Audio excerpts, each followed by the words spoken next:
Good evening and welcome to another episode of Let's Talk. I am Joy Brown, your moderator for the evening. You are in for a treat tonight, so sit back, enjoy, and be sure to post your comments. Also, don't forget to like, share, and subscribe on any and all social media platforms. Now, let's meet tonight's panelists. He is a former Division I college athlete, the second tennis player of color to ever play at East Carolina University, a graduate of ECU with a BA degree in history and political science. He earned a master's in school administration from North Carolina State University. He also earned a certificate in global citizenship from Harvard. He will finish at Haiti Studies program through UNC and Duke next week. He has been an educator for the past 20 years. He was a teacher for 16 years and an assistant principal for 4 years. He was named Teacher of the Year 4 times and Coach of the Year 18 times, which included being named Coach of the Year for North Carolina in 2014. He is a motivational speaker and certified life coach. He loves encouraging and inspiring others. Welcome back to Let's Talk platform, Mr. LaShawn Jenkins. Hey, everybody. Let's talk. A former high school and college athlete, a graduate of Edgecombe Community College with an Associate's of Applied Science degree in respiratory therapy, and later she obtained a bachelor's degree in allied health. She has worked as a healthcare professional for 21 years. She began her career as a phlebotomist and worked her way up to an anatomical pathological scientist. Last but not least, she is a proud mother of the great Zeta, or member, should I say, of the great Zeta Phi Beta Sorority Incorporated. Her passion has been and will always be helping others in whatever capacity she's able to do so. Welcome to the Let's Talk platform, Miss Shabara Jenkins. Good afternoon, everybody. Let's talk. A former high school and college athlete, graduated from Tarboro High School and later attended Lewisburg College. He later obtained his associate's degree in business management from Wilson Community College. He has worked in sales for the past 9 years and a licensed agent for 6 years. He started his insurance career with State Farm, where he worked for 5 years before branching off to start his own insurance agency, Financial Innovations Insurance Company Group in Rocky Mount, North Carolina. He is also the owner of Financial Innovations that provides services such as credit restoration and financial planning firm. He is married to the beautiful Monet Jenkins and the father of 2 wonderful children, Zamaya Sharp and Jaden Jenkins. His purpose and passion are aligned with his business slogan, I strive daily to help others manage the risk of everyday life, recover from the unexpected, and realize their dreams. Welcome to the Let's Talk platform, Mr. Javon Jenkins. Hey, everyone. Let's talk. And now let's welcome our Let's Talk crew. Give a hearty welcome to Let's Talk co-host Carla L. Morgan. Hello, good evening, everyone. Let's talk. And also Andrea Collins White. Good evening. Let's talk. Everyone sit back, turn your televisions and devices up, and prepare for another informative evening as we welcome the Let's Talk host, Regina Smithwick. Take it away, Regina. All right, everybody. Let's talk. This is going to be a great show, Generational Patterns. This is going to be something that's going to be informative, something that's going to help our families. I'm looking forward to it. I'm excited. So let's talk.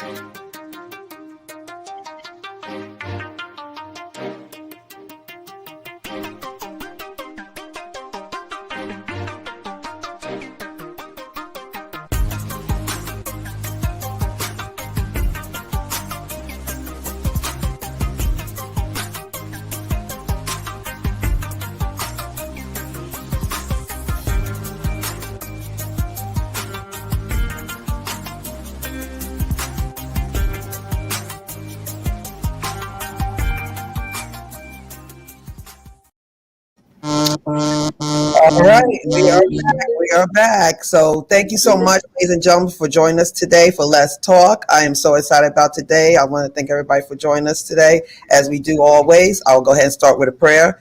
Lord Heavenly Father, thank you so much for allowing us to be here today.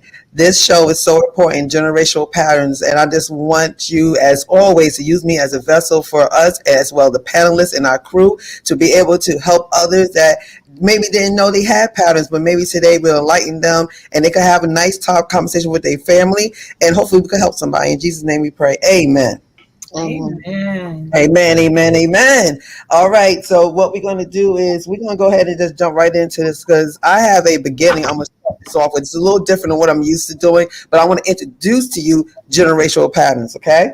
So when we are born, we are a clean canvas. However, soon after, patterns start with our parents, family, churches, friends, and media. We never got a choice on anything. Everything was fed to us. Realize it or not, before we were born, our lives has been chosen. Generational patterns. So this is interesting. Think about it. So before you were born, your life was already chosen by other people because you don't know anything until somebody tells you, teaches you, or show you, correct? Right. Those are generational patterns. So today I would like to introduce the Jenkins family, and I'll give you a little synopsis before we get started about how this became of today. So the family actually had a discussion a couple of weeks ago at Sharper's house, and it came into talking about things of their past and things about what they did and what they thought they did or what they didn't do, what they thought they did do. So a lot of stuff just came out, and they just started realizing like, okay, I didn't realize I did that, and I guess I got it from my mom or my whoever, you know. So we started talking about it, and they're like, this is a good topic because I think a lot of families never question or talk about or realize that they do have things that they do based on their parents or somebody who taught them something, but they never question why they do it. Mm-hmm. So that's how this show became of. So we'll go ahead and get started. The first thing I want to ask, and I'll start with Sharba on this one, is what's your definition of a generational pattern? So basically for me, a generational pattern is basically just not necessarily curses, but things that have taken place in your mother's past or her mother's past, or just things are just passed down from one generation to the next, whether it be, you know, anything simple as the way you cook or just simple things. And sometimes everything that's passed down is not always something good. Right, true. LaShawn, you want to chime on that? Sure. To me, I think generational patterns, I was trying to write my thoughts down, is, you know, they can be tendencies, habits, ideologies, the way you think, social or emotional behaviors that you inherit from your household, or that you inherit from family members or whoever else you spend that time with. Mm-hmm. Javon? I gotta pretty much tie generational patterns and generational curses all in this together. I see it as a trait or like a belief that's passed down from generation to generation that can negatively affect your outlook on life or your plans or goals or what you're looking forward to doing. So that's kind of my outlook on it. Okay. All right. Let's talk crew. Any of y'all wanted to chime in on that one? Are y'all good? Good. All right. So generational patterns, when you talk about, I consider it like belief systems. I feel that we all have belief systems, and our belief systems come from other people's belief systems. Mm-hmm. Unless you enlighten yourself, awaken yourself to realize that you have a choice and you can kind of choose what you want to believe in or not believe in, or you're just getting it from other people and you just tag on with them and say, well, they did it, so that's good enough for me, or I don't see nothing wrong with it because they did it. We don't question stuff. So when we talk about that, what are your generational patterns? Like, give me a couple that you could think of that you do have now that we've been talking about it. LaShawn, you want to start? You know, what are some of your patterns that you think you have? Well, I'll kind of lighten the atmosphere a little bit and say that my mom was a clean freak. she was always cleaning the house, even when it was clean. So I feel like I spent 70% of my childhood cleaning up. And so now as an adult, I have adopted some of those same tendencies. I'm always cleaning, straightening, tidying up things. And I'm just really, honestly, and for lack of better terms, I'm really OCD about like cleanliness. Now, I'm not like a germophobic or anything like that, but when I feel like that things are not in their place, I have to like hit pause on everything. I have to get so what that translates into in real life is I'm very much like order oriented. I can't function out of a system. I always have to have a plan. I can't shoot from the hip. I can't freelance. And so if you say if my nephew Javon say we meet at 12 o'clock and he calls me at 11:55 and say something came up, that drives me crazy. And so I'm a system guy. So what it is, and so can I just put it in layman's terms? It's kind of made me kind of anal on some things. You know what I'm saying? And so I think that was a learned behavior that I learned growing up in such a structured household. Yeah, that's understandable. Javon, you want to say any of yours? I think I got a few from my mom. My mom was always big on peace in the house. I always been quiet, everything been organized as well. So by 9 o'clock, we had to be in our room. We couldn't go downstairs. We couldn't get anything to drink. So after 9 o'clock, if you was thirsty, that was pretty much that was it. The next morning. We don't have to pour diapers on them now. Don't be trying to. Exactly. And now every time my kids are always in the kitchen trying to get something to drink. They want to learn how to cook now. It drives me absolutely crazy. So it's a generational pattern that I'm trying to learn to change so I can kind of teach them how to cook and allow them in the kitchen a little bit more so they don't go through what I went through. Look, seeing that we have the other person on the other line. Hey, Mom, you want to chime in on that one? Look, so hey, I learned it from my mama. so basically, some of the same things that my brother just touched on. We came from a home where cleanliness was next to godliness. So we had to have the house clean every Saturday morning. You got up, you clean. She was very, very big, and this is a very good generational pattern here. She was very, very big on education. She did not play about our grades, going to school, things like that. So that was definitely, I shake your head, but yeah, that's definitely a blessing. And one other thing that I feel that I inherited as a generational curse was like not feeling like I owe my kids an explanation when they ask me questions. I'll just say because I said so, and that's the end of it. So that's some things that I have had to learn to kind of break or change, So, I mean, and then I guess this is kind of cool because I can ask the child, Javon.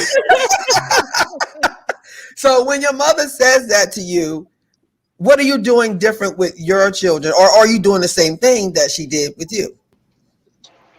I pretty much, when I had a son, kind of made me realize like the generational curses we had in our family. So now I'm more open to him asking me questions. When he asks why about a certain situation, I'm not always because I'm your dad, because I'm the adult.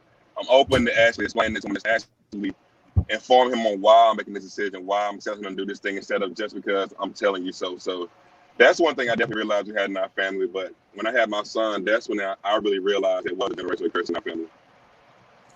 Oh, okay. All right. So when you're talking about your generational patterns, what made you decide, like, let's talk about the conversation that we had at your house that kind of started this whole thing. So it was a couple of things that y'all brought up that I thought was really, really interesting. First thing I brought up was Javon was saying that, he felt that you was loved, but you wasn't shown love. So talk about that a little bit. I think the main thing was kind of touching on was it's like I kind of grew and evolved as an adult, and like really like as far as business concerned, when I started to become successful, it really started to feel like, okay, this journey is it's a lonely journey. And I feel like when you become successful, when you start to kind of make something of yourself, people forget to check on you. If people see that you're doing fine, they think you're doing fine financially, they think you're doing fine career wise, things like that. That's just a signal that people feel like they're okay, and that's not always the situation. So sometimes just when you're growing, when you're on that journey, and you already feel like life always is hard. Life is hard as is, especially in a Black male. Life is hard, and so you're always giving out that energy. You're always pouring into everyone else's cup, checking on them, how you doing, making sure they're in a good position. You always need someone that'll refill your cup as well. So it was just a situation where I felt like I was on this journey, and I had people around me, but I felt like I didn't have people around me at the same time. So, and then that stemmed from Sharba was saying about how your mother and LaShawn, y'all could talk about when you were saying that your mother really didn't, she showed it, but she didn't display, like she didn't verbally say it to you. Right. So y'all want to talk about that? Yeah, sure. So when I was growing up, and I think my brother and I may have slightly different stories when it comes to our mom, but when I was growing up, I wasn't used to hearing the words, I love you as a kid. But somewhere along the way, I made up my mind that when I did have children, that I would make sure I told my kids on a regular basis how much I love them. Now that for me seemed to be adequate enough for them to know that I love them. But however, listening to my son talk, it did not equate to being loved. He needed me to show that physical action, those things. He needed that physical for me, to realize that I loved him. So when he told me that, I really sat back and I was like, okay. And this kind of, I guess, goes hand in hand with people's love language, or how they recognize that someone loves them, just by me telling him that he knew it, but he didn't necessarily feel it, And that was some things that, I thought I was doing a great job by just telling you that I loved you, right. But evidently it wasn't what he needed. Okay, good point. So, LaShawn, what about when you were talking about your mom and the way you and Sharba sort kind of different ways of how you interpret your mother? Well, I think we have a similar shared experience. Granted, my sister's 7 years older than me, so, and it's not like, my mom changed drastically in that 7 years. She was still very much the same mom in terms of her ability to convey how she felt. Again, I spent a lot more. I don't know about my sister. She can speak to it, but I inquired a lot, especially in my mom's, I would say in her final, 5 years on earth. I inquired a lot about her childhood. And what I realized is that she loved us the way that she was taught to love. And so she loved us the way that she was shown. So she didn't know any other way. So paying the bills, protecting us was, and just making sure that we were okay. I think that's how she knew to love.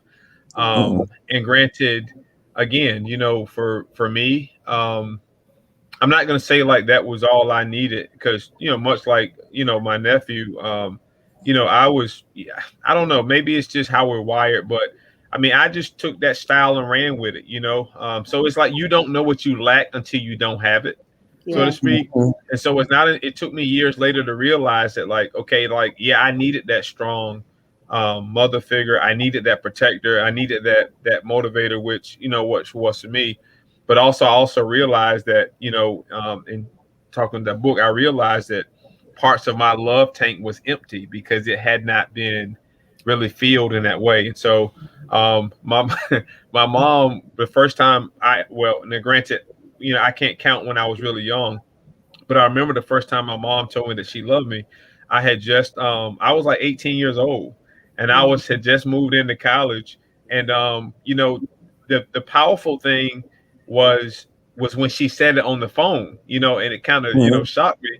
But to me, the disturbing thing was I really struggled to communicate it back, because it had become a pattern. You know what I'm saying? It's like you didn't know how to communicate those emotions, which now as an adult, I over communicate like my emotions to people, because I understand that that's a pattern. And so, and that's one reason why not. And people might offer pushback on this. And I know we use the word patterns, we use curse, but I don't use the term curse, because I think that these are not permanent states.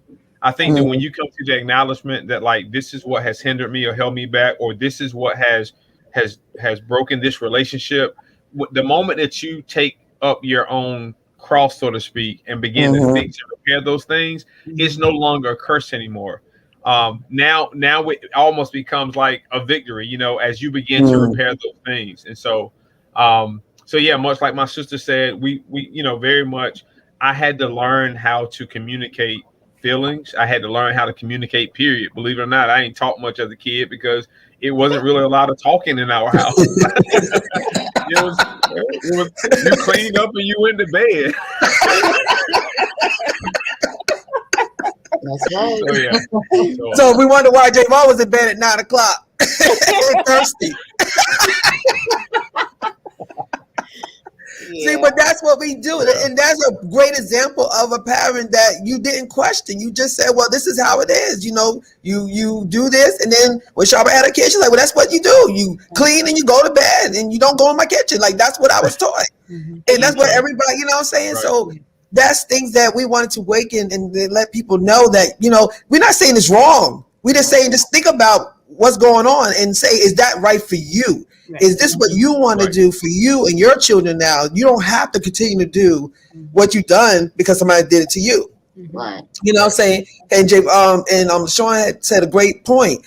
Your mother only knew what she knew. Right. She only knew what her mother did to her and what her mother did to her. You don't know how far this goes back. Right. And believe it or not, each generation probably did better. Yeah. So imagine 4 generations back. Because remember, y'all did better.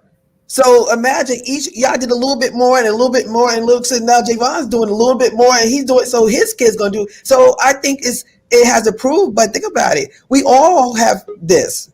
Nobody's for fair game. Everybody's fair game on this one. We all got something. Because I guarantee you, everybody on here has something they do, their mother do, or their father do. And we never questioned it. We just did because we love them and we felt, well, y'all are protectors, right? So y'all we're gonna just do what you said because you raised us. So why would we question what you do? Right. So let's talk, panel. Y'all want to chime in on any of that? Because that's some good stuff. Right. All of it was really, really good. And I'm just writing down a couple things. And you're talking about generational patterns. And LaShawn made the statement where he said he, wouldn't necessarily call them curses. And I like the way you expounded on that, LaShawn. But also, just as we were saying, these generational patterns could be termed by some as a generational curses. They are also generational blessings. Right. So, just as there were some things that you've learned that now, as you're in adulthood, you say, well, maybe I would have done that differently, or I'm doing that differently, or I wish mine would have done that differently. Now, looking back, I'm sure there are also tons of generational patterns that you have, taken on, that you practice every day, that, that are a part of your life, that are definite blessings to your family. I'm sure of it. Like in my family, I know there's tons and tons of things that I think we could have done maybe differently. But then there are things that I've done and I've passed down to my children, and now my son is now doing it with his son. So, and it's prayerfully will be generational, and I'm learning from some of the things I've shared in, past shows, things that, like my daughter is doing now as she's an adult that I didn't do at her age. And I applaud her for doing that. You know what I mean? But, and I guess I encouraged her to do those things because it was not necessarily shown to me to do. So, so from generational patterns, we can learn what to do or we can learn what not to do. Right. Absolutely. It makes a lot of sense. It makes a lot of sense. Carly, you have anything?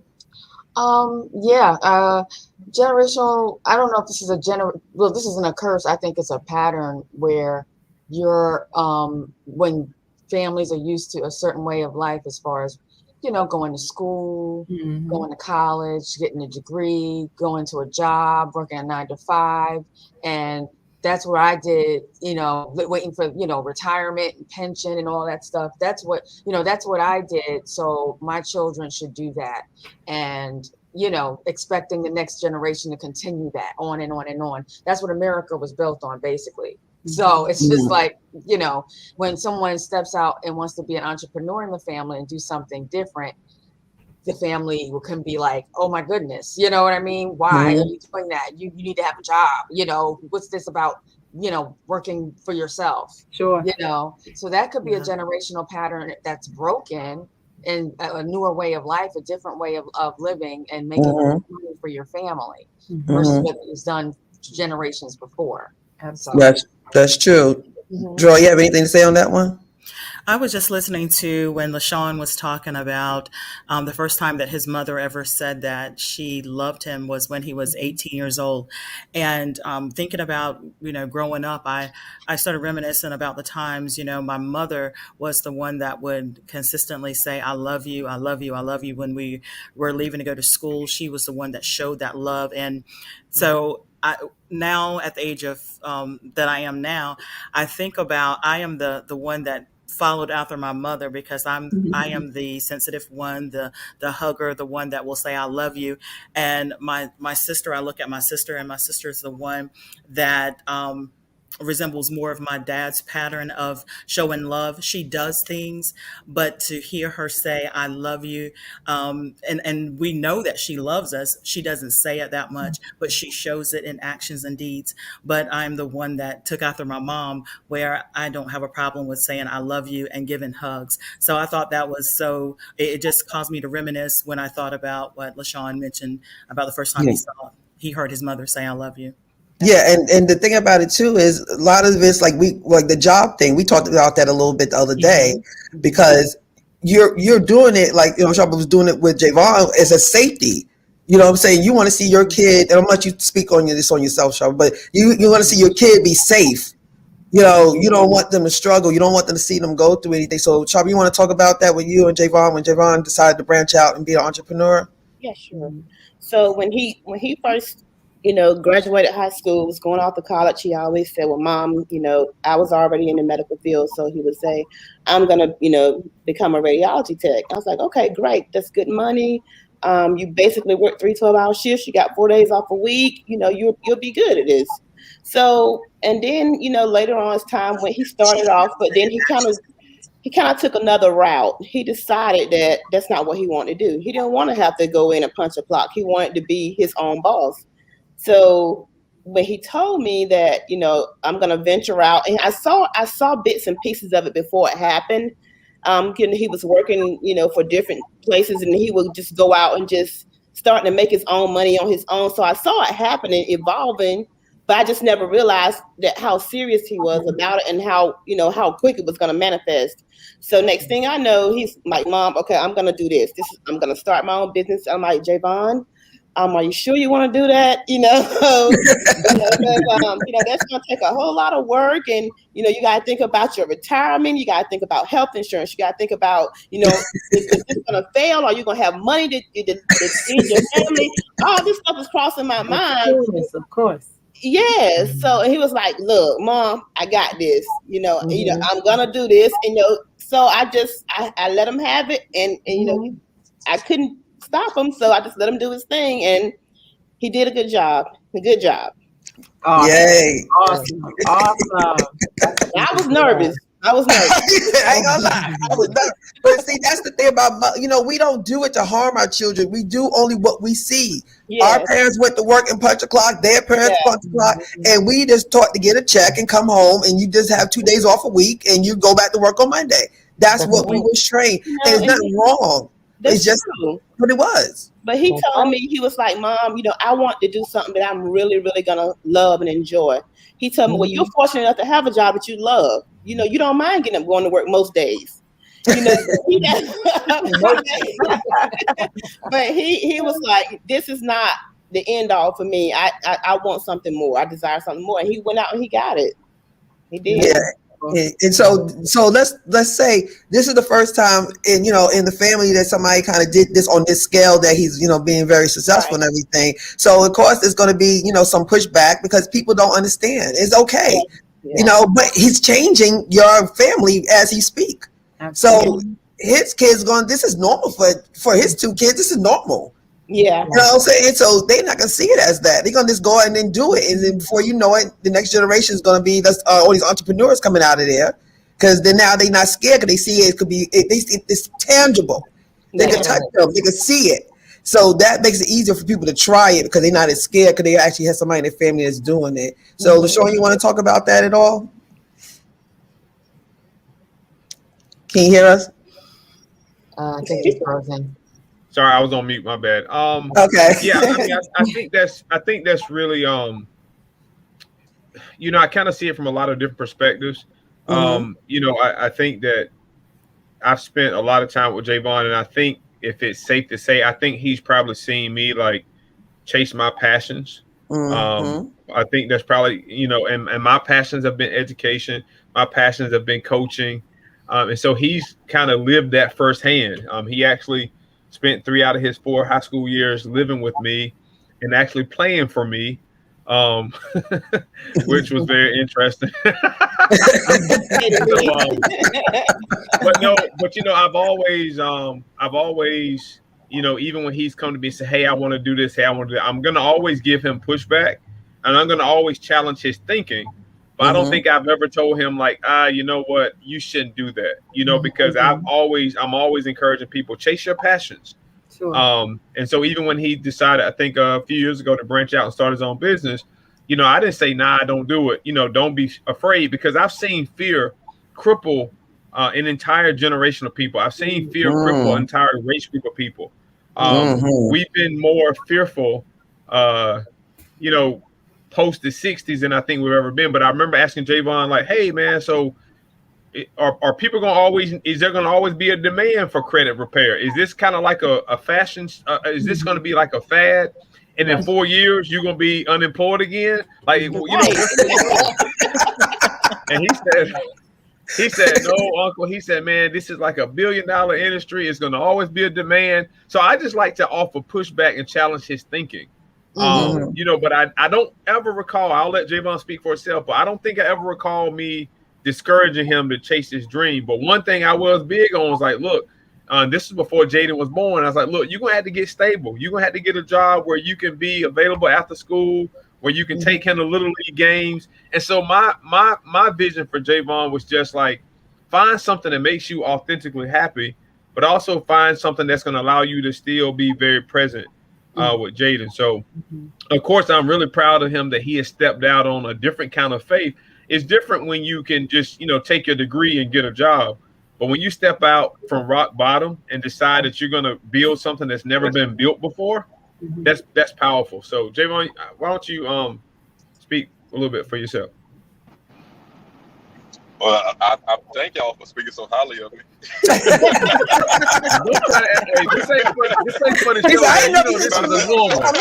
You're not trying to put on for the show.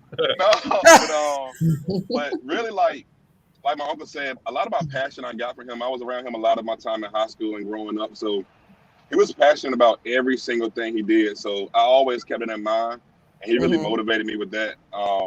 My mom and my grandma, just seeing them like live paycheck to paycheck here and there. My grandma worked hard, my mom worked hard, and to see them work that hard and still sometimes, you know, not even be able to afford the nice things they want for themselves. They take care of us, and then, you know, they go back to work and they do it all over again. So just seeing that pattern over the years, it was like, man, there's no way that I'm gonna grow up and do this, repeat the same pattern again with myself and my kids. So that's kind of where the whole entrepreneur mindset came from. And when I first jumped into it, like my mom said, she was real skeptical. She was like, you sure you want to do that? I think you should do that. But I pretty much at that point had in my mind, had my goal set of what I wanted to achieve. I knew what was going to take to get there. And I kind of just knew as long as I stuck to my plan and executed, I would be successful. So God's favor played a lot into it. My uncle keeping me disciplined a lot of times. He always used to tell me, like in high school, I couldn't go out with other kids to the parties and stuff. And he always told me I wasn't missed out on anything. And now as I'm older, and now that, you know, life is, I live this journey and keep as long as I keep living, I see exactly what he's saying. I didn't miss out on anything. You know, I'm just thankful that he taught me the discipline to really stay focused, do what I need to do, and just keep it right. Mindset. Oh, that's beautiful. Getting your roses now, Uncle. Getting your roses now. That's Your flowers now. Let me just offer this piece really fast, because I think this right here will illustrate a different kind of power, right? Mhm. So what he was speaking of is I was his uncle, but I was being something to Javon that no one had ever been to me. So, so Javon was my nephew, right? But ever since he was born, I mean, we lived in the same house till he was about 4, and then, then I went off to college. But he was my nephew, but he was really, I always saw him like my son. Mhm. And so my goal for him was, and he doesn't know this, but when I remember when I was home for spring break, when I was putting him on the bus, I'm like, you know what? My nephew is going to have an uncle that he can look up to. He's not going to have he's going to have an uncle that can afford to take him out to eat pizza if he wants to. And the power in that is, and maybe he still owes me some pizza money. But the power in that is that like the very same thing I did for Javon when he was a kid, now I do it with Jaden. And it's just like really powerful. And so you break that pattern by saying, you know what? I didn't have a dad in my life. I didn't have anybody who did that. I had coaches. And so, but I decided that it would stop with me. And so I'm hoping that in some of those conversations that we've talked about, in some of those times that I know Javon was really mad at me because I wouldn't let him go to a party and I wouldn't let him do, because I always told him, you're going places where the other kids aren't going, so you can't do what all the other kids are doing. Wow. Woo! And so I hope that in breaking that pattern, that liberated him to at least arrive at a point where he realized, like, you know what, like this won't, because like this was just my uncle being mean. It's because I saw a level of greatness in him that he didn't have the maturity to see in himself. And so my point is, we don't have to, a lot of people say, oh, you can't be a this if you've never done this. That's a lie, because like I didn't have a dad in my life, but my greatest gift is providing that stability for a lot of people. So I could have been bitter and said, well, you know what, Javon, my dad wasn't in my life, and so you're gonna have to figure it all out. But that's how you break those patterns. But I want to go on record and say this: you can't break a pattern that's speaking about your creation if you don't know the creator. And because I was able to be fed from a different source, I was able to pour into him with a different source. Not knowing when he would get it, but I knew one day Come he through would here, get it. LaShawn. So I just had to throw that little Thank bit you, out. caller. Sorry. That was good. Thank you, caller. That was good. We gotta put that on a t-shirt. Thank you, brother. Thank you, brother, for being an awesome uncle. Be my cut. That's amazing. That's amazing. But this is a snap of that conversation that we had in this house. Let me tell you how beautiful this conversation was. Like I said to them before, I was like, thank y'all for allowing me to be there, because that was something that was really for the Jenkins family, and for them to allow me to sit there and be like a fly on the wall, to hear them talk to each other. And the thing about the next thing I want to talk about is the process of doing this. And what they did was they had a conversation. They sat there, they let each other talk. They were loving about it. They shed some tears, but they were not tears of, they were just tears of just like, just expression. But they loved on each other. They hugged each other. They said they were sorry to each other. Shaba and LaShawn talked about, their mother, and they were talking about they were sorry about how things happened. It was beautiful. And that's a lot of us cannot do. A lot of us don't know how to do that. We are too busy trying to hear the other person and let them finish to get it in what you got to say. And you going back and forth and doing the argument thing and, trying to say who's right and who's wrong. They was basically saying, you know what? I didn't know, Javon, I did that to you. And I'm sorry. I thought I was doing this, but I didn't do, it was just so beautiful. And I think that's what us families need to really start doing now, is sitting down and just having conversations. It's not no right or wrong. It's just saying how you felt and what you did, and you just didn't understand what you did, and you're apologizing now for what you did, and the other person is receiving it and they took it in and understood that. It wasn't a situation that, you had to be mad at each other. So once again, I'd like to thank y'all, because y'all really opened my eyes, and I went home and talked to my sons about things after that conversation, because I wanted them to know that it's a safe space. Mhm. Sometimes it's not even about apologizing so much. Sometimes it's just that you need to get it out in the open, and you realize that it was just the way you saw something versus how someone else saw the situation, Mhm. and it's okay to see it the way you saw it, and the other person to see things the way they saw it. You just have to come to the understanding that we're not all the same, and we all have different views and different opinions, and we just have to respect each other. That's basically the gist of it. Right. But the respect factor is the problem. A lot of us Absolutely. can't sit Don't have down to. and respect Yeah. each other. That's the problem. We are too busy trying to be right all the time Yeah. and not really listening and seeing what they want and what they need. Like the love languages, we discussed that day. Yeah. That people love languages are different. And Joy just said that. She's a certain love language than her sister. They both love each other, but they show it in different ways. You cannot try to make another person change their love language. You got to understand how they love. Right. That goes across the board. It's not just in a relationship with a loving relationship. It's with your friends. It's with your families, with your mom and dad. We are expecting too much from people sometimes. We expect them to do what we do to them. Like, some parents, they're like, well, my mother she does love you. She only showing you in the way she only know how to show you.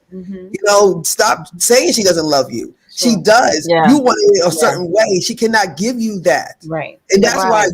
you're getting upset in your life. You're talking about, I ain't have a good mother. Yes, you did. Yeah. You just got to understand where she's Yeah. coming from. Absolutely. Yeah. When you say that, Regina, it took me as an adult to realize that when I was younger, I honestly thought my mom didn't love me because I never heard it. But it took me to realize as an adult that she did the best she could with what she knew, and that the way that she showed her love for us was just the way she was taught, just what she knew. And it's ironic that my brother said that he was 18 when mom told him for the first time that she loved him. So was I, 18, and I was on my way to college. And that's weird that happened like that. And when she told me that I had kind of the same reaction that he did, I said it back, but it just felt so weird. It just felt so unnatural to say it because I wasn't used to being told that by her, and I definitely wasn't used to telling her that. So that was the beginning of something that trust. It helped us get on course and kind of help us advance and over the years, and being able to talk to each other about how we felt towards each other. So that was 1 hour eye-opening moment, the beginning of it anyway. That's good. Carla, you got some comments? You want to go ahead and chime on in and then we'll get ready to wrap up in a little while. Absolutely. Sheila Robinson says, "Good evening, ladies." So she wanted to Hey, Sheila. yes. Kel J. Gray, hand clap emojis. I guess she was responding to the conversation and laughing at some of the anecdotes. She also says, Kel G. Gray, "That's hilarious. You cleaned up and went to bed." For the next day, you shouldn't have anything to do. Yes. Steve Dennis says, "There are many victories when one becomes the change he or she wants to see." Yeah, very true. Very. Sheila Robinson says, "I can relate. I knew my mom loved me, but she didn't show it physically, nor did she say it. Unfortunately, it has transferred down to how I interact with my oldest daughter. But I had to break the cycle because I seen how the lack of display of love affected her negatively." Wow, Sheila. Yeah, it happens all the time. This is very common. Yes. And she says, "I wish I had an uncle like you." Oh, I'm a rent to uncle. Hey, bro, we might be on to something. We can start Exactly. Party. What a word, sir, LaShawn. Yeah, LaShawn, yeah. Sheila Robinson says, "So true, Gina, when you were talking about it." And Gina, that hit home. Yeah, this whole conversation is hitting home. It really is. This is something that, like I said, I don't think people probably figured something was going on, but they couldn't really put their finger on it and say what it is. And now we give you This is generational pattern. So now you can look back and go backwards and say, okay, let me look back on certain things that I'm doing. And like Sheila said, that's a great point, that your mother did that and then you did it to your child. And now you're seeing that with her. And maybe that is her trying to shake it. You know what I'm saying? Like she's trying to do the shift. Yeah. So that's what she's trying to do now. And I think this generation, these kids, this generation are different. They're very expressive.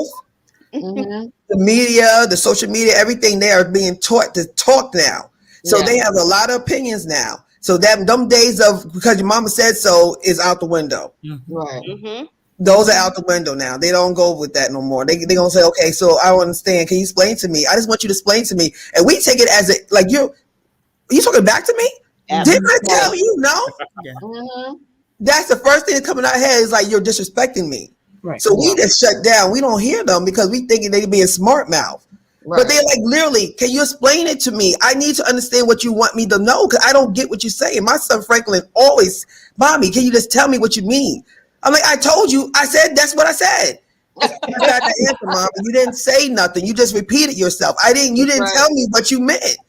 So when they do that, you get challenged and you're thinking they being smart, but they actually trying to understand what you're saying. Right. Mhm. You know, because we didn't have that, you know, and especially the generation behind us, like my parents, only thing I heard them say to my grandparents was, yes, sir, yes, ma'am, yes, sir, yes, ma'am. They never said nothing else. Mm-hmm. And they did whatever their parents said and they sat down and I seen that. So I was like, so my mother actually told me she didn't want that for me. She wanted me to be, you know, she said, look, all adults are not right. You should be able to express yourself in a nice way, not being rude. But if an adult do something to you that's not right, you're like, you know, sir, ma'am, I don't think that's right. And this is the reason why. My mother always said, I allow you to express yourself because I don't want you to sit there and go, yes, sir, yes, ma'am. And they telling you something that's not right, you know? So that's what she did to change her situation with me. You know, so I understand that. That's what I'm saying. I understand the pattern. So, Oh, we have one more comment. We got one more? Okay, I'm sorry. Yeah. Melvina Beasley, great conversation. Knowing the other person's love language is so important. Ooh. Yes. Mhm. Yes. That's a book I think everybody should read because it actually really is 5 of them, correct? Mhm. Yeah. Right. Okay. Is So that Gary Chapman? Yes. Mm-hmm. yes, please, you know, that's another thing, people. We need to get, and I'm talking about myself here because I just started really getting into reading and doing a little audible things and listening to my books. I just started getting into that the last 2 years. So I'm not sitting here acting like I was Einstein all my life. Listen, but it changes you. Like when you really put some knowledge in you and read and see other aspects in this world except for what you just used to, it opens your mind up and you're starting to question stuff. And that's why this stuff is coming. This is why these shows are coming to me because I'm questioning myself now. So now I'm putting people out here to explain things. So maybe it'll open your mind up to question. I'm not saying it has to change, but question things. So y'all have anything to say about this in general, about just changing your mindset about things like this? Javon, you've been kind of quiet for a minute. You want something to say on this? No, I mean, I agree with everything you guys are saying. I mean, just a mindset change. And after you see things for a while, you kind of question, like you're saying, like especially our generation, we start to wonder, okay, why is mom saying this? Why is grandma saying doing this? And when you start to kind of get explanations, and like my uncle was always good at explaining, you know, this is why I'm telling you to do this. So I always respect him for that because everything he told me to do, he gave a reason behind it. He always explained why he was telling me to do a particular thing.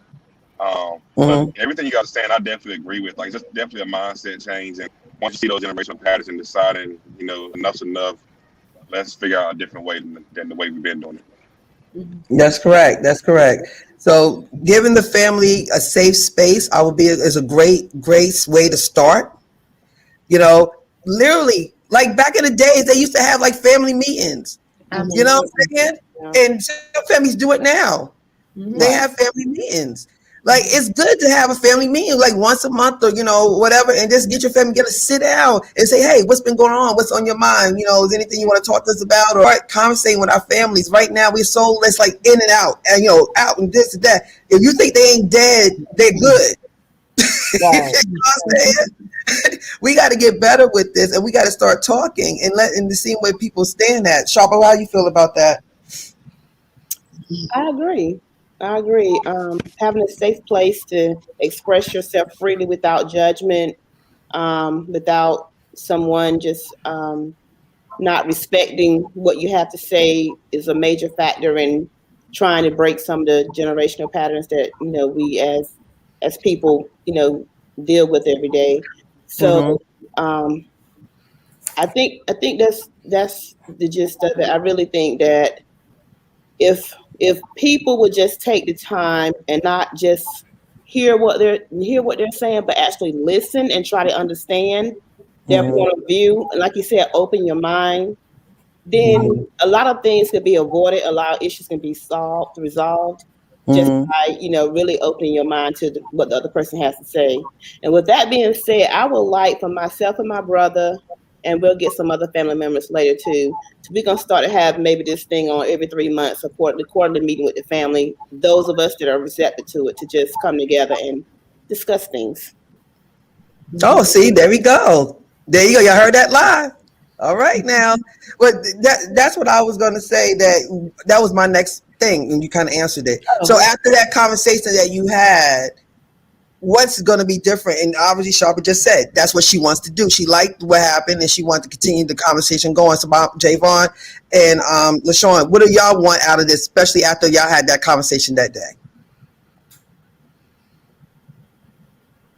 Well, for me, and it's funny because we always seem to have those conversations at like gatherings. They're never planned.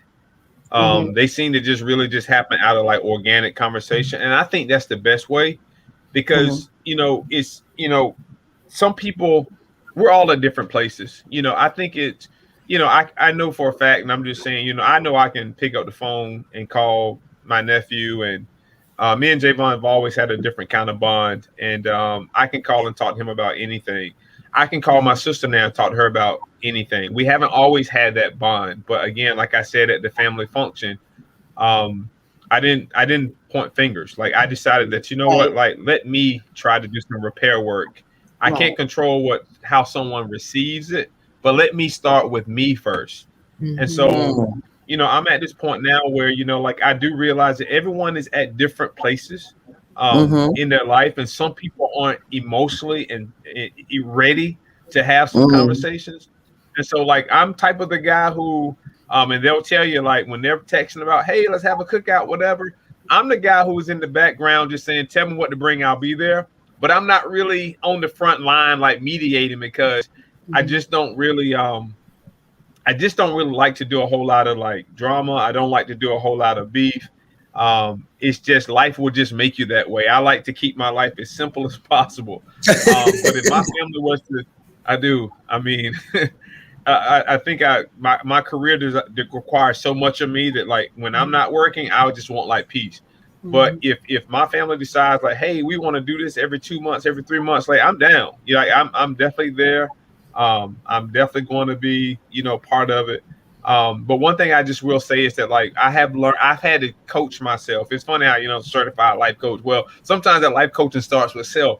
I've learned that we're all at different places for different reasons. And we have to acknowledge that other people are too. And that's true. That conversation that you're ready to have today and that person say, I'm not ready. Well, you got to respect that timing. Because if you've got two unequally yoked intentions that are going forth at the same time, then nothing good can come out of it. So Regina, at my sister's house, goodness, it was almost, me and my sister have never talked about my mom since she passed away together until that day. And that was almost 3 years later. But the timing was present. The timing was right for us both, right? That's metamorphosized into something beautiful and something positive. Meanwhile, if that conversation couldn't happen before because we were at different places dealing with different things, and it would have been disastrous. And so I just think we have to respect people for where they are, how they feel, even if it drastically contradicts where we think they should be and how we think they should react. Give people their space to be who they are in that moment. Absolutely. Yeah, especially the journey. Like everybody's journey is different. Everybody's journey is different. I think out of love, you just want your family to be in a good place. But like you said, everybody's not in the same place at the same time. But I guess if you just drop a little nuggets on them and let it ponder and just let it sit there, Right. and then they'll pick it up when they're ready to pick it up. But at least they'll hear something new. See, that's the key. You can't really push people, but you got to get them nuggets so they can at least have something to think about to try to change. Like if they don't know anything else, they're going to keep doing what they're doing. But if you don't push it on them and say, just drop it there and just walk away, and then they'll pick it up because you're not pushing them to pick it up. Right. So I think that, just teaching them a little something, but just letting them do it on their timing, on their own time will work. But you're right about that. You're so right about that part. Javon, you have anything you want to say about that? I do. I think the main part of the whole conversation is just having to want to. Like people got to want to be willing to change. People have to want to have that deep conversation and be able to understand the other person's viewpoint. And I'm thankful for it because like I told people, like me and my stepdad, we have a lot better relationship now.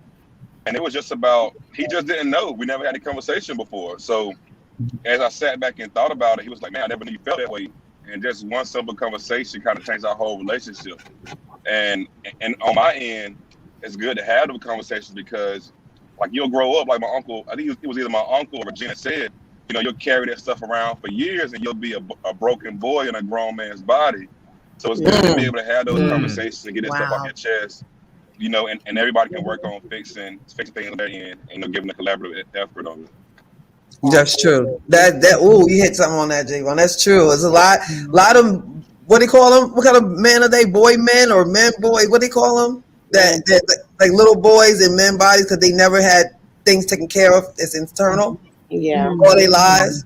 Wow. So that's amazing, and that's great that you and your stepdad, because their Shabra ex-husband, his stepdad was actually there too, and that cultivated into this new relationship that they have together now. They actually talk way more than they did. So I'm telling y'all, it was beautiful.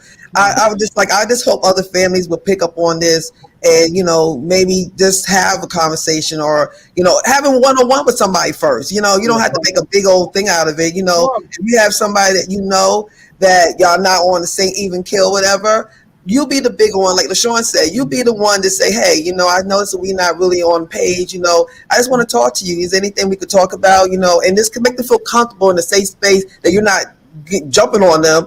And you maybe should be surprised. It could be something so simple, something really simple that manifested. And then, we assume things and we make it, and it has its own life. It got its own legs and it's walking around because it started assuming things based on what they thought you would think about them, So just start with one conversation, and before you know it, it'll just spread like wildfire in your family, because then everybody start feeling more safe to talk. Right. And Regina, you know what? Because oftentimes people, either are fearful of having those courageous conversations, or they just don't want to take exert the energy or the time to have them. Unfortunately, there are so many families who don't even communicate with each other because of something that's really minute, and it just grew into something, like you said, it just took legs and walked, and it turned into something that it should not have been. You know what I mean? Because like for example, let's say LaShawn and Shabra's, their relationship with their mom, or let's say the two of them had had something, something between the two of them. Yeah. They had a disagreement, a falling out or something. And because of the two of them not talking, that would probably have some type of negative effect on LaShawn's relationship with Javon, right? And so, which means that now his son wouldn't have that relationship with his uncle because of something that Shabra and he could not get together, that they wouldn't. So there are so many things generationally where someone may say, well, I don't know why I don't talk to my aunt and that side of the family. We just don't. We don't bang with them. Well, why? I don't know. We just don't, because of something that happened generations back that had nothing to do with the here and the now. And so you're missing out on valuable time and valuable memory, valuable love opportunities with your family because of something that happened way before you. So, it's really, I'm sitting here like that's beautiful that they had, they had the courage and the desire to have that courageous conversation, and like Javon just said, and that changed the whole trajectory of his relationship with his father, his bonus father, because of that conversation that they took the time and the energy to have. Yep, exactly. And just remember too, when you have these generational issues with your family, you're not winning no trophy. You know that, right? You're not winning I'm about to get on my soapbox. You're not winning no trophy. You're not winning no prize to see who can't talk to somebody the longest. Okay? Remember, if you're a believer, you're not going to get rewarded when your time comes. And you didn't talk to somebody because they talked about your potato salad. Right. Okay. Right. That's that. People serious. I'm telling you, people will not talk to other people. But see, it's a little deeper than that, because I think they had issues beforehand. They just had to find something to get mad at, Right. and they found something with something simple. But it's usually something that's deep rooted or something that they don't. You know what I'm saying? That it could have been resolved if they had a conversation. Yeah. I had to learn that. I'm guilty. I had to learn that because, it's not that serious. As we get older, like Sean was saying, it's not this serious, y'all. Yeah. We got less in front than we have behind. Y'all better come on. I'm telling you, it's not that serious. Be the bigger person and just say, you know what? I'm sorry. Whatever it was, let's just start fresh. It's not that serious. You know what I'm saying? I'm not saying you have to be best friends with people, but at least be a good term that you can at least say hi and talk to them when you see them. I know sisters and brothers that don't even talk to each other. Same. Yeah. Don't even talk to each other. They won't even go to functions together. If one's there, the other one won't go. So one won't go to a whole family reunion or go with one person. Sad. Right. You don't think you're missing out on a lot of stuff because you're mad at one person. Why you just didn't sit this person down and say, look, man, it's not that serious. I didn't shoot you. You didn't shoot me. We're not dead. So it's not that serious. Just let it go. So we got to get to that point. We definitely do. Yeah. You want something? We're gonna get ready to close up. You want to go ahead and do some of the comments, Carla, and then we'll do the spotlight. Absolutely. Donna Pazant says this generation wants to know why. Why do you want me to do this or that? And Absolutely. that's their right, Yeah, absolutely. KLG Gray says it makes it difficult to have a successful relationship when you've never been exposed to being shown or expressed love. It makes me stay guarded and not allow anyone in. Wow. Wow. That's deep, Keisha. Yeah. Donna Pazant says, because I said so was good enough for us. Yeah, those days are over though. On their way out. Kamaya, Kennedy's mom, Arrington, says, yes, that's the truth right there. That's the truth right there. And we said that right there, we're going to go ahead and get into our business spotlight. I do this every time. So let's go ahead and get into that real quick. And let's see.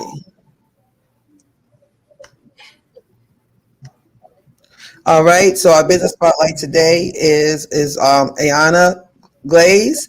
And she has, it's called Woven Women of Vision Engage Now. She is actually a premier coach for women, and she helps you with your vision. She helps you with your website. She helps you to create your image, your branding. So if you need anything that you're trying to do with podcast, author, ebook, or just having a brand for any of your business ventures or anything, so please contact her. She is really, really good, and she actually does other stuff too. She actually is a creator of jewelry, so she does like a little bit of everything. So you can find her on Facebook, and you can find her on Instagram under Woven, WOVEN. Awesome. Right. All right, I'm back. So next up is a mug giveaway. So not the last show before last, we actually had these lovely mugs that we have, the Let's Talk mugs, and we actually had a little giveaway. So what we did is asked for my closing. I was looking for a new closing to close my show out, and I was saying that if you could give me something to use, I would start using it for my closing. And we actually had two people that actually I could bind your sayings to do one. So what we're going to do is I'm gonna do it at the end of the show. But the persons who was a part of that was Carla Stay and Nanette Glover. So Nanette and Carla, y'all will be getting these lovely Let's Talk mugs. And you're now going to hear me say your ending on every show. So thank y'all so much for getting into that. And for this week, we're actually doing the mug for the first comment. So Carla, you can tell me who had the first question or the first comment or question. That's what we're going by tonight. And then. All right. The first comment is, that's hilarious. You cleaned up and went to bed. So Keisha, you are the winner of our mug. So thank you for being and she's always on every show. So Keisha, thank you for being a definitely Let's Talk member. And I appreciate you. And she's always commenting. She's always giving questions. So we do love you here. So Let's Talk. You will be receiving a Let's Talk mug. So I will get with you this week, and we'll make sure that you get this mug. Thank you again. I appreciate that. Yay. We got regular listeners. We got regular watchers, y'all. Yes. That's what I'm talking about. All right. So, and always remember, please, if you cannot watch us for any reason, you could actually listen to us. We do have a podcast. It's on Anchor FM. We're on Google Podcasts. We're on Apple Podcasts. We're on Breaker. We're on all your platforms. So if you cannot watch us, you could actually tune in, driving, just go to your favorite podcast, look at Let's Talk 1943, and you'll pull us up, and you can hear these shows as you doing stuff at the house, clean your house, whatever you're doing, you can listen to it. So you never have an excuse. You can always watch or listen to us. So we don't like so our next topic and next show we're going to talk about is on Sunday, is on August 22nd. And that show is called Mental Fit and Fitness. We're going to be getting ourselves together. We're going to, the fitness thing, everybody's trying to get themselves together. So we're going to have some people that come and talk to us about actually, doing the fitness and what made them decide to get their fitness together, and their fit and their mental, because the mental is first. Yeah. You have to have your mental together before you do any kind of anything with, weight loss or anything that you want to change your diet or you want to do working out. It starts here, because if you just like, I want to do it, it don't last. You got to work here. So we're going to talk about all of that on the 22nd at 7:00. All of that we're going to be talking about. So I would like to say this show has been fabulous show. I would like to thank the Jenkins family for opening up, first of all. Second of all, exposing, yourselves and being truthful and transparent. And I really appreciate this. I don't take it lightly. A lot of people would not do this. So I really appreciate y'all doing this. So we're going to go around the horn. I will let y'all say your goodbyes, and then we'll go ahead and close out. So Sharbra, you want to speak? All right. Just want to say thank you to everyone that took the time out to watch the show today. And I hope that this has somehow impacted and helped someone else's family to open up and talk about, have those hard conversations that need to be had in order for you to move forward. Thanks so much. All right. Thank you. LaShawn, you want to go next?